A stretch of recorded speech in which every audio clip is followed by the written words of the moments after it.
Hello guys, welcome back to আমার channel. তো এই গরমে একটি স্কিন কেয়ার নিয়ে আমি চলে আসলাম আপনাদের মাঝে। তো যে উপকরণগুলো লাগছে তো শুরু করা যাক। তো ফার্স্টে লাগছে আমার 2 টেবিল চামচ টক দই। তারপরে এখানে অ্যাড করব কফি পাউডার, তারপরে সামান্য একটু হলুদের গুঁড়ো।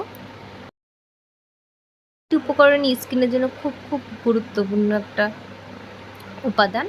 তারপরে এই 3টে উপাদানগুলো আমি সুন্দর করে মিক্সড করে নিব।